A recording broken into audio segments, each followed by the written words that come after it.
দুপুরের সময় সঙ্গে আছে আমি ইমদাদুল হক। এবার অন্যান্য শীর্ষ সংবাদ।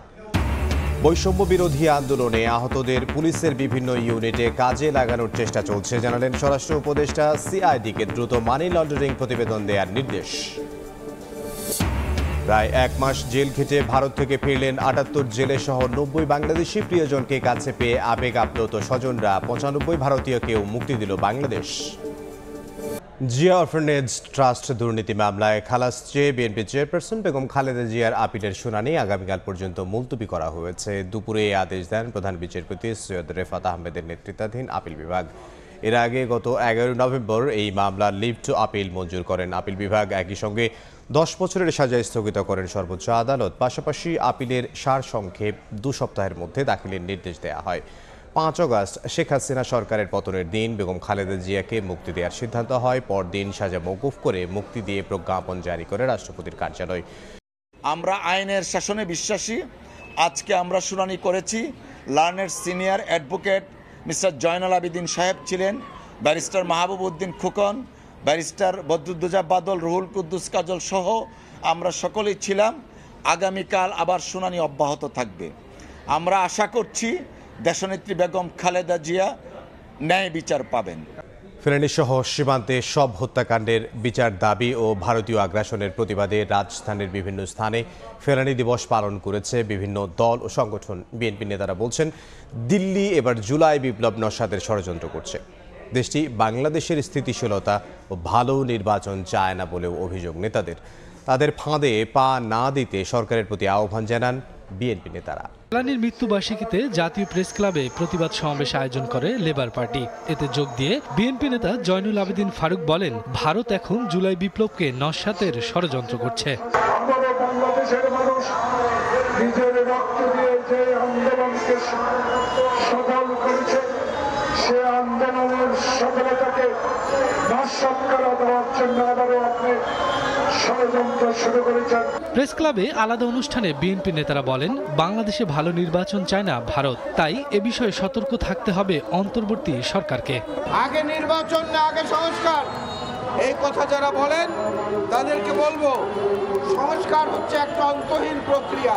বাংলাদেশকে সহযোগিতা করে যে থেকে নির্বাচিত সরকার না আসতে পারে, ভালো ভোট না হয়, এটা তারা চেষ্টা করছে। আমি বর্তমান সরকারকে বলবো, ওই ফাঁদে আপনারা পা যেন না দেন। রাজধানীর বিজয়নগরে ফেলানী দিবস উপলক্ষে বিক্ষোভ মিছিল করে জাতীয় গণতান্ত্রিক পার্টি। ফেলানী সহ সকল সীমান্ত হত্যার বিচার দাবি করেন নেতারা। ৫৪টি অভিন্ন নদীর পানির ন্যায্য হিস্যা দিতে হবে এবং ফেলানী হত্যা সহ সকল সীমান্ত হত্যার বিচার করতে হবে। ভারত যাতে আর বাংলাদেশের উপর খবরদারি করতে না পারে সে বিষয়ে কঠোর হওয়ার আহ্বান জানান নেতারা। শফিকুজ্জামান রুবেল, সময় সংবাদ, ঢাকা। আওয়ামী লীগ শাসন আমলে অর্থনীতিতে অলিগার্কদের উত্থানে ক্ষতিগ্রস্ত হয়েছে পুরো জাতি।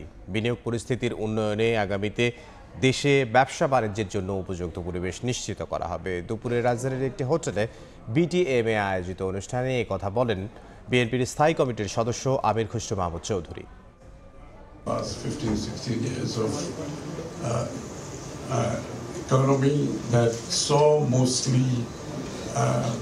patronized economy, oligarchic, which ruined the base that have been created over the years. So I'm happy to say that that is over, that is behind us. মসজিদকে সমাজ ও রাষ্ট্র পরিচালনার কেন্দ্র করা হবে বলে জানিয়েছেন জামায়াতের আমির। সকালে রাজধানীর ইঞ্জিনিয়ার্স ইনস্টিটিউট মিলনায়তনে ইমাম ও খতিব সম্মেলনে তিনি কথা বলেন। এ সময় ফ্যাসিবাদ যেন ফিরে না আসে সে বিষয়ে সবাইকে সতর্ক থাকার আহ্বানও জানান জামায়াত নেতারা। নির্ধারিত সময়ের আগেই কানায় কানায় পূর্ণ রাজধানীর ইঞ্জিনিয়ার্স ইনস্টিটিউট মিলনায়তন। মঙ্গলবার সকালে সারা দেশ থেকে আসা ইমাম ও খতিবদের উপস্থিতিতে শুরু হয় সম্মেলন। প্রায় ১.৫ দশক পর এমন উন্মুক্ত সভা করতে পেরে স্বস্তি আয়োজকদের। তবে পুনরায় দেশ ফ্যাসিবাদের কবলে পড়বে নাকি কল্যাণ রাষ্ট্র হওয়ার যাত্রা শুরু করবে সে বিষয়ে সবাইকে সচেতন থাকার আহ্বান জানান তারা। সমাজ এবং যুগ সভ্যতা বদলে যাচ্ছে, বাংলাদেশও বদলে গেল। ইমাম খতিবদেরকেও বদলে ফেলতে হবে। নতুন বাংলাদেশ, নতুন ইমাম, নতুন খতিব, ওয়াজের নতুন ধারা, খুতবার নতুন ধারা এবং আমাদের বক্তব্যের নতুন ধারা বদলে দিয়ে আমরা নতুন বদলে যাওয়া বাংলাদেশ আবার গড়তে চাই। অনুষ্ঠানে প্রধান অতিথির বক্তব্যে বাংলাদেশ জামায়াতে ইসলামের আমির ডাক্তার শফিকুর রহমান বলেন, মসজিদগুলোকে সমাজ ও রাষ্ট্র পরিচালনার কেন্দ্র করা হবে। বিগত সরকারের আমলে চূড়ান্ত নির্যাতিত হয়েও দেশের ইসলাম প্রিয় মানুষ ধৈর্য ধারণ করেছে। আপনারা যেমন মেম্বরে ইমামতি করবেন, ইনশাআল্লাহ অদূর ভবিষ্যতে আপনারা সমাজেও ইমামতি করবেন ইনশাআল্লাহ। এই জায়গা যেদিন দেখব সেদিন আল্লাহ তাআলার সিজদায় পড়ে কাঁদতেই থাকবো, শুকরিয়া আদায় করে। ওই দিনের অপেক্ষায় আছি। দেশের 64টি জেলা থেকে ইমাম এবং খতিব প্রতিনিধিরা উপস্থিত হয়েছিলেন আজকের এই সম্মেলনে। বিগত দিনের সংগ্রামী ইতিহাসকে সামনে রেখে ভবিষ্যতে ঐক্যবদ্ধভাবে পথ চলার অঙ্গীকার করেছেন সকলেই। শফিক মুন্সি, সময় সংবাদ, ঢাকা। বৈষম্য বিরোধী আন্দোলনে আহতদের পুলিশের বিভিন্ন ইউনিটে কাজে লাগানোর চেষ্টা চলছে বলে জানিয়েছেন স্বরাষ্ট্র উপদেষ্টা। এসবি ও সিআইডি কার্যালয় পরিদর্শন শেষে কথা বলেন তিনি। এ সময় আওয়ামী লীগ সরকারের আমলে মানি লন্ডারিংয়ের সঙ্গে জড়িতদের তথ্য দ্রুত দিতে সিআইডিকে নির্দেশ দেন উপদেষ্টা। মঙ্গলবার সকালে পুলিশের বিশেষ শাখা এসবি প্রধান কার্যালয় পরিদর্শনে যান স্বরাষ্ট্র উপদেষ্টা। ঘণ্টাখানেক বৈঠক করেন কর্মকর্তাদের সঙ্গে। এরপর পরিদর্শনে যান সিআইডির প্রধান কার্যালয়ে। পরিদর্শন শেষে গণমাধ্যমের সঙ্গে কথা বলেন উপদেষ্টা। জানান, বৈষম্য বিরোধী আন্দোলনে আহতদের পুলিশের বিভিন্ন ইউনিটে চাকরি দেওয়ার পরিকল্পনা করছে অন্তর্বর্তী সরকার। ছাত্র আন্দোলনে আমাদের অনেক নিহত হয়েছে এবং অনেক আহত হয়েছে। আমাদের যারা আহত হয়েছে তাদের একটা কর্মসংস্থানের কিভাবে ব্যবস্থা করা যায়, আমরা আমাদের এই ডিপার্টমেন্ট, পুলিশ ডিপার্টমেন্ট থেকে আমরা অলরেডি একটা প্রপোজাল পাঠিয়েছি যে যারা আহত হয়েছে তাদের আমরা কিছু যেন আমরা পুলিশে অ্যাবজর্ব করতে পারি। বিগত সরকারের আমলে মানি লন্ডারিং শিল্পে পরিণত হয়েছিল অভিযোগ করে উপদেষ্টা বলেন, ব্যাংক থেকে কত টাকা খোয়া গেছে তার প্রতিবেদন দ্রুত সময়ের মধ্যে দিতে সিআইডিকে নির্দেশ দেওয়া হয়েছে। বিগত সরকারের বড় সমস্যা ছিল মানি লন্ডারিং। আমি একটা রিপোর্ট চাই যে কারা কারা এটার সাথে জড়িত। এখন আমি ওই যদি ইনভেস্টিগেশন করতে আমার 1.5-2 বছর 3 বছর চলে যায়, ওইটার তো কোনো কার্যকরিতাই থাকে না সেই সময়। 5 থেকে 7 আগস্ট দেশে সরকার না থাকায় অনেকেই দেশ ত্যাগের সুযোগ পেয়েছেন উল্লেখ করে উপদেষ্টা জানান, সরকার গঠনের পর পালিয়ে যাওয়াদের বিষয়ে অধিক তদন্ত চলছে। মেহেদী হাসান, সময় সংবাদ, ঢাকা। শেখ হাসিনার ভাগ্নি ব্রিটেনের সিটি মিনিস্টার টিউলিপ সিদ্দিকের বিরুদ্ধে ওঠা দুর্নীতির বিষয়ে তদন্ত করবে একটি স্বাধীন তদন্তকারী কর্তৃপক্ষ। যুক্তরাজ্য সরকারের independent ethics adviser sir লাউরি Magnus এ বিষয়ে তদন্ত করবেন বলে জানিয়েছেন প্রধানমন্ত্রী কিয়ার স্টারমার। বাংলাদেশের রূপপুর পারমাণবিক বিদ্যুৎ প্রকল্পে দুর্নীতির অভিযোগে শেখ হাসিনার সঙ্গে টিউলিপের নাম আসার পর থেকেই যুক্তরাজ্যে তোলপাড় চলছে। এর মধ্যে আওয়ামী লীগের সঙ্গে সংশ্লিষ্টতা আছে এমন 2 ব্যক্তির কাছ থেকে টিউলিপ ও তার বোনের 2টি ফ্ল্যাট উপহার পাওয়ার খবরে বিতর্ক নতুন মাত্রা পেয়েছে। সোমবার দ্য গার্ডিয়ানের খবরে বলা হয়, তদন্তের আহ্বান জানিয়ে যুক্তরাজ্যের প্রধানমন্ত্রীর উপদেষ্টা লাউরি ম্যাগনাসের কাছে চিঠি লিখেছেন টিউলিপ। এতে লেখেন, গত কয়েক সপ্তাহে গণমাধ্যমের খবরে আর্থিক বিষয় এবং সাবেক আওয়ামী লীগ সরকারের সঙ্গে তার পরিবারের সংযোগের বিষয় উঠে এসেছে, যা সঠিক নয়। এদিকে তদন্তের স্বার্থে নির্ধারিত চীন সফর বাতিল করেছেন টিউলিপ। প্রায় 1 মাস পর ভারত থেকে মুক্ত হয়ে দেশে ফিরেছেন 90 বাংলাদেশি জেলে ও নাবিক। সকালে চট্টগ্রামের পতেঙ্গার 15 নম্বর ঘাটে তাদের নিয়ে নোঙর করে এফবি লায়লা 2 এবং এফবি মেঘনা 5 নামের 2টি ফিশিং ভেসেল। একই সঙ্গে মুক্তি দেওয়া হয়েছে 95 জন ভারতীয় জেলেকেও। অনিশ্চয়তা কাটিয়ে পরিবারের কাছে ফিরতে পেরে উচ্ছ্বসিত বাংলাদেশি নাবিক ও জেলেরা। আশরাফুল আলম মামুনের ক্যামেরায় সে খবর জানাচ্ছেন সহকর্মী ফেরদৌস লিপি।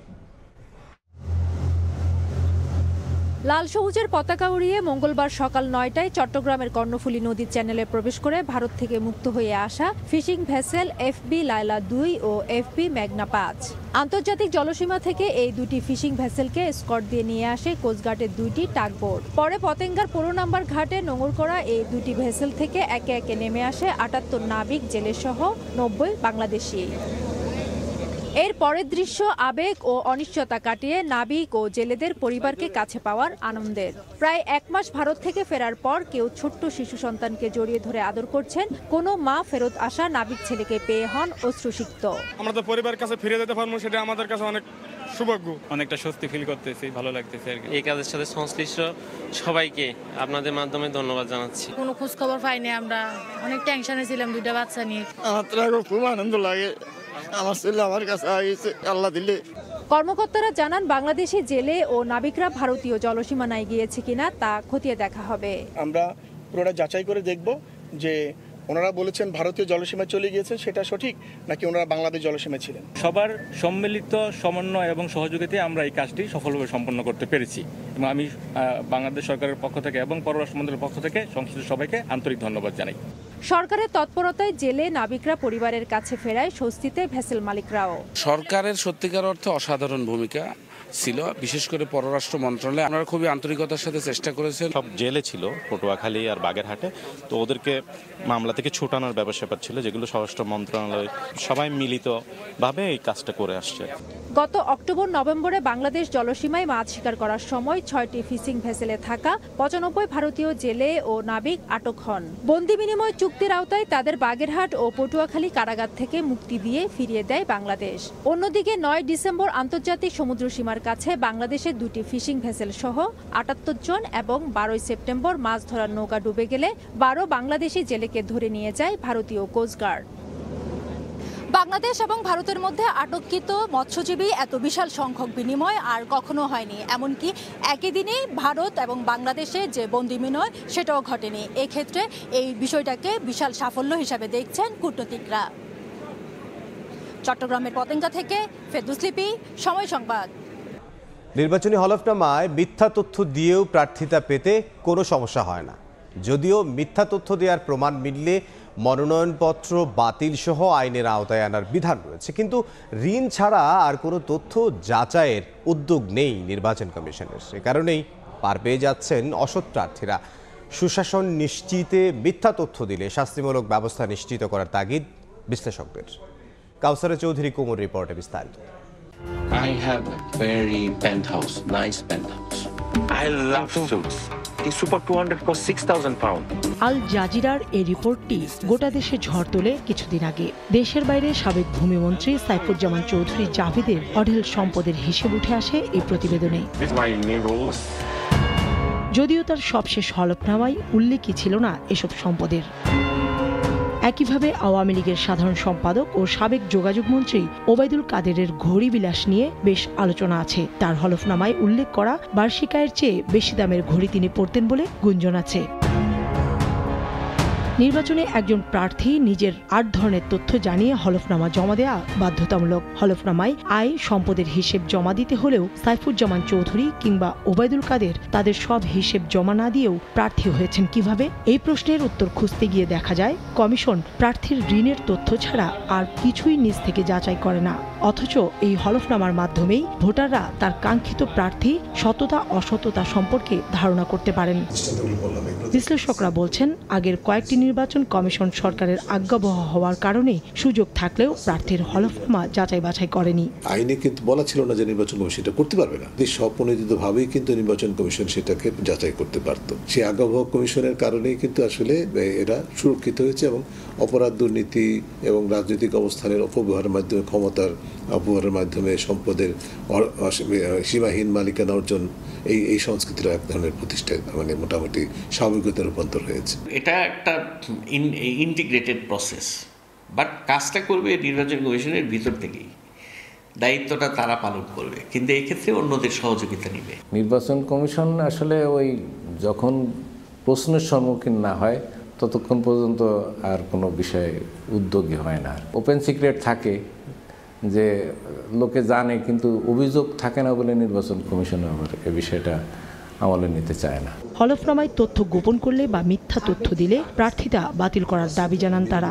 আইনের মধ্যে আরো সুস্পষ্ট করা এবং যাদের বৈধ অসামঞ্জস্যপূর্ণ সম্পদের তথ্য পাওয়া যাবে তাদেরকে জবাব দিতে হবে।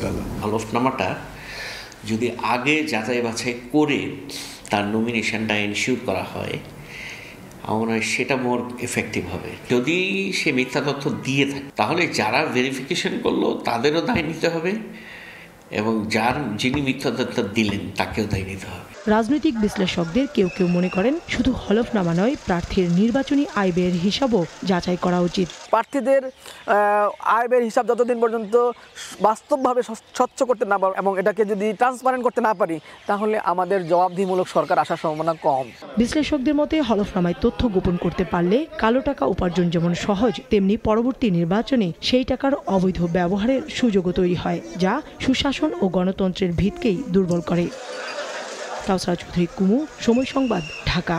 বড় বিনিয়োগের জন্য ব্যাংকের চেয়ে পুঁজিবাজারকে শক্তিশালী করতে চায় সরকার। সেই লক্ষ্যে ভালো কোম্পানি তালিকাভুক্ত করতে কাজ চলছে বলে জানিয়েছেন অর্থ উপদেষ্টা ডক্টর সালেউদ্দিন আহমেদ। সকালে রাজধানীর নিকুঞ্জে ঢাকা স্টক এক্সচেঞ্জে ডিএসসি কার্যালয়ে কর্মকর্তাদের সঙ্গে বৈঠক শেষে একথা জানান তিনি বলেন, অতীতের মতো কাউকে কোনো সুবিধা নিতে দেয়া হবে না।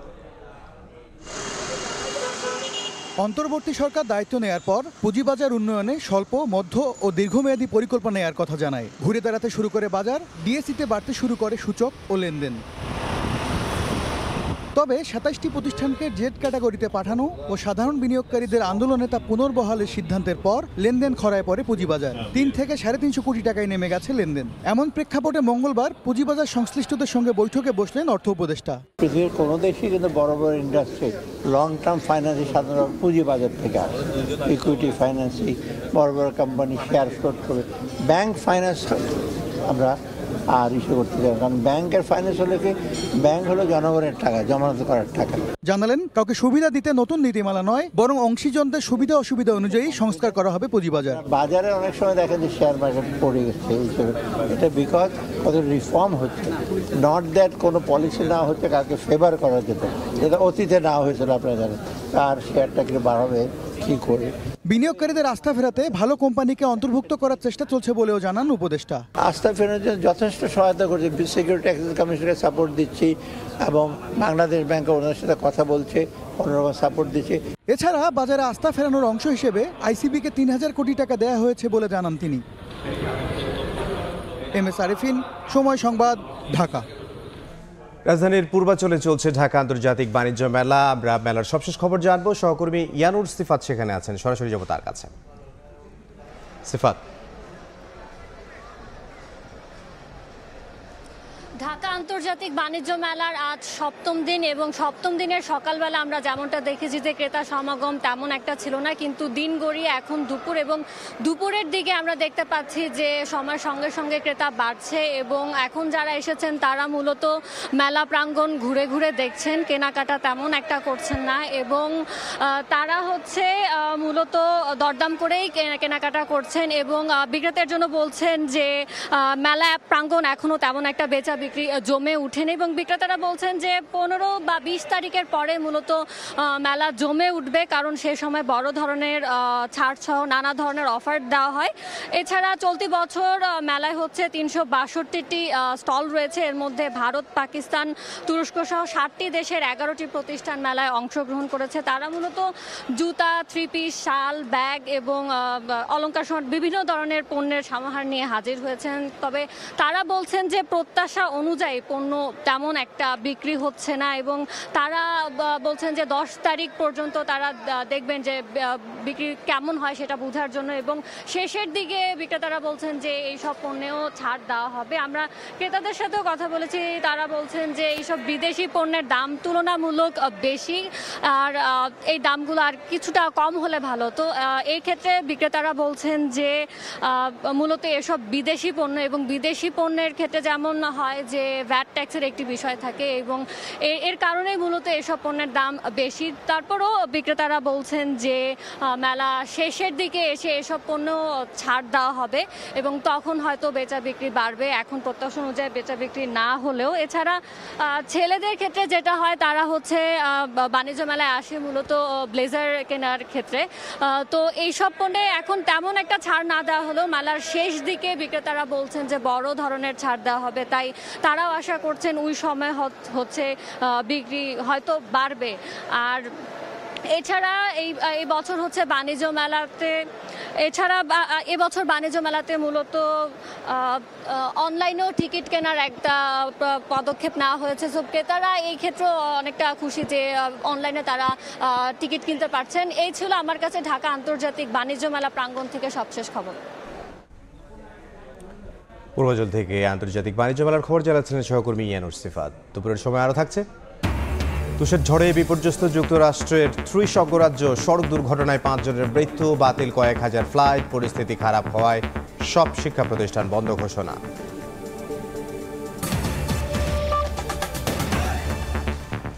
আলাদা বিশ্ববিদ্যালয়ের দাবিতে আবারও রাজপথে সরকারি তিতুমির কলেজের শিক্ষার্থীরা। সরকারি পূর্ণাঙ্গ বিশ্ববিদ্যালয়ে রূপান্তরের দাবিতে শিক্ষার্থীরা কলেজ ক্যাম্পাসে বিক্ষোভ মিছিল করেন। মহাখালী আমতলী সড়ক প্রদক্ষিণ করে মিছিলটি মূল ফটকের সামনে এসে শেষ হয়। এ সময় ক্যাম্পাসের ভেতর ও বাইরে নাম ফলকের ওপর তিতুমির বিশ্ববিদ্যালয়ে ব্যানার ঝুলিয়ে দেন শিক্ষার্থীরা। তারা বলেন, শিক্ষা মন্ত্রণালয় সরকারি 7 কলেজের জন্য বিশ্ববিদ্যালয়ের সমকক্ষ একটি স্বতন্ত্র প্রাতিষ্ঠানিক কাঠামোর প্রস্তাব দিয়েছে। এমন বিচারিতা মেনে নেবে না তিতুমির কলেজ। তীব্র তুষার ঝড়ের কবলে যুক্তরাষ্ট্রের 30টি অঙ্গরাজ্য। এরই মধ্যে সড়ক দুর্ঘটনায় কানসাসে 2 জন ও মিজৌরিতে 3 জন নিহত হয়েছেন। পরিস্থিতি খারাপ বিবেচনা করে বন্ধ ঘোষণা করা হয়েছে সব শিক্ষা প্রতিষ্ঠান। বাতিল হয়েছে কয়েক হাজার ফ্লাইট। হাসানুজ্জামান সাকি জানাচ্ছেন বিস্তারিত। যেদিকে চোখ যায় শুধুই শুভ্র তুষার। রাস্তাঘাট, বাড়িঘর, গাছপালা সবকিছুই ঢেকে গেছে সাদা বরফের চাদরে। তীব্র শীতে বিপর্যস্ত যুক্তরাষ্ট্র। দেশটির উপর দিয়ে বয়ে যাচ্ছে ভয়াবহ এক তুষার ঝড়। মার্কিন আবহাওয়া দফতর জানায়, দেশটির মধ্যাঞ্চল থেকে পূর্ব উপকূল পর্যন্ত 30টি অঙ্গরাজ্যের 6 কোটির বেশি বাসিন্দা আবহাওয়া সতর্কতার আওতায় রয়েছেন। 7টি অঙ্গরাজ্যে জারি করা হয়েছে জরুরি অবস্থা। আবহাওয়াবিদদের মতে 1 দশকের বেশি সময়ের মধ্যে সবচেয়ে ভারী তুষারপাত ও সর্বনিম্ন তাপমাত্রার কারণ হতে পারে এই তুষারপাত। এরই মধ্যে বাতিল হয়েছে হাজার হাজার ফ্লাইট, বন্ধ ঘোষণা করা হয়েছে স্কুল কলেজ সহ সব ধরনের শিক্ষা প্রতিষ্ঠান। ক্ষয়ক্ষতি এড়াতে বন্ধ রাখা হয়েছে প্রধান সড়ক। তবুও ঝড়ের কবলে পড়ে সড়ক দুর্ঘটনায় কানসাসে 2 জন ও মিজৌরিতে 3 জনের মৃত্যু হয়েছে। সোমবার মার্কিন আবহাওয়া বিভাগ জানায়, ওয়াশিংটন ডিসিতে 16 ইঞ্চি পর্যন্ত তুষারপাত হতে পারে। এদিকে তুষার ঝড়ের কবলে পড়ে বিদ্যুৎ বিচ্ছিন্ন হয়ে পড়েছে প্রায় 3.5 লাখের বেশি বাড়ি ও ব্যবসা প্রতিষ্ঠান। এতে চরম ভোগান্তিতে বাসিন্দারা। অন্যদিকে তুষার ঝড়ের মধ্যেই বরফের বল দিয়ে খেলায় মেতেছেন ওয়াশিংটন ডিসির বাসিন্দারা। তীব্র ঠান্ডার মধ্যেই একে অপরের দিকে বল ছুড়ে তুষারপাত উপভোগ করছেন তারা। বড়দের পাশাপাশি এই খেলায় অংশ নেয় ছোটরাও, বাদ যায়নি পোষা কুকুরও। হাসানুজ্জামান সাকি, সময় সংবাদ, যুক্তরাষ্ট্র। খেলার খবর। আপাতত ভাবনায় নেই চুক্তি বাড়ানো। আসন্ন চ্যাম্পিয়ন্স ট্রফিতে দেশকে ভালো কিছু উপহার দিতে চান জাতীয় দলের সিনিয়র সহকারী কোচ মোহাম্মদ সালাউদ্দিন। মিনি বিশ্বকাপে টেলেন্ডারদের নিয়ে বিশেষ পরিকল্পনা কোচের। লিটন শান্তর অফ ফর্ম নিয়েও চিন্তিত নন তিনি। মাহবুব রিমনের রিপোর্ট। স্ট্র্যাটেজিক্যালি আসলে পুরোটাই হচ্ছে আসলে হেড কোচের, তার মাথা থেকেই আসবে এবং টিমের আসলে আমি হেল্পার। ড্রাইভার না হয়েও ড্রাইভিং সিটেই টাইগারদের কাছে জাতীয় দলের বর্তমান কোচিং প্যানেলের আস্থার বড় নাম। ক্রিকেটারদের যিনি চেনেন নিজ হাতের তালুর মতোই। 2024-এর গড়পড়তা বছরের সবশেষ সিরিজে টাইগারদের ব্যাটে স্বস্তি যতটুকু তার নেপথ্যের অনুঘটকদের একজন সালাউদ্দিন। আসন্ন চ্যাম্পিয়ন্স ট্রফি নিয়ে দুশ্চিন্তার ঈশান কোণে যতটুকু মেঘ তা সরানোর গুরু দায়িত্ব তার কাঁধেই। সাম্প্রতিক সময়ে বাংলাদেশের ব্যাটিং অ্যাপ্রোচ নিয়ে প্রশ্ন উঠেছে অনেক, তবে ইতিবাচক সালাউদ্দিন। ছেলেদের মেন্টাল সাইডটা কিছুটা ডেভেলপ করছে, সেটাই পুরো সিরিজে আমার কাছে মনে হয় এটাই ভালো লাগছে যে তাদের অ্যাপ্রোচটা অনেক চেঞ্জ হয়েছে। কোন উইকেটে কোন ধরনের শর্টস খেলতে হবে সেই জিনিসগুলো যত তাড়াতাড়ি আসলে ইন্টারন্যাশনাল লেভেলে আমরা রপ্ত করতে পারবো তত আমাদের জন্য বেটার পারফরমেন্স করা সুবিধা হবে। বিসিবির সঙ্গে চুক্তি অনুযায়ী চ্যাম্পিয়ন্স ট্রফি আপাতত শেষ সালাউদ্দিনের। গুঞ্জন আছে টুর্নামেন্ট শেষে তাকে হেড কোচ বানাতে চায় ক্রিকেট বোর্ড, তবে সেসব নিয়ে আপাতত ভাবেন না তিনি। বড় স্বপ্ন দেখেন মিনি বিশ্বকাপ খ্যাত এই টুর্নামেন্ট নিয়েই। এখন আর ওই যুগ নাই যে আমরা ভালো খেলার জন্য যাব, কারণ আমার মনে হয় যে আমাদের এখন থেকে এই চিন্তা ভাবনা চেঞ্জ করতে হবে। আমাদের আসলে ভালো করতে হবে এবং আমাদের ওই স্টেজ চলে আসছে যে আসলে আমাদের এখন পারফরমেন্স ডেলিভারি করা। তবে সেখানে দুশ্চিন্তার নাম লিটন শান্তের অফ ফর্ম। সবশেষ সিরিজের রানে ছিলেন না এলকেডি, রানে নেই বিপিএলেও। শান্তর অবস্থাও অভিন্ন। অবস্থাটা এমন যে টাইগার অধিনায়ক বাদ পড়েছেন বিপিএল এর বরিশালের একাদশ থেকে। অবশ্য এ নিয়ে খুব একটা দুশ্চিন্তা করছেন না টাইগারদের সিনিয়র সহকারী কোচ। এখানে হতাশ হওয়ার কিছু নেই। তারা এতদিন ধরে ইন্টারন্যাশনাল ক্রিকেট করছে, তারা জানে তাদের কিভাবে আসলে ব্যাক করতে হবে, তারা কিভাবে রানে ফিরবে। সেটার জন্য হয়তো তাকে একটু ধৈর্য ধরতে হবে। ধৈর্যটা আসলে আপনি কতদিন ধরবেন সেটা পার্টিকুলার ইন্ডিভিজুয়াল প্লেয়ারের উপর নির্ভর করে। তবে ক্যারিবিয়ান সিরিজে অধিনায়ক হিসেবে মিরাজ আর লিটনকে ফুল মার্কসি দিলেন সালাউদ্দিন। তার পরামর্শ, যাকেই অধিনায়ক করা হোক না কেন তা যেন হয় দীর্ঘমেয়াদে। মাহবুব রিমন, সময় সংবাদ, ঢাকা। এই ছিল দুপুরের সময়। সঙ্গে থাকুন সময়।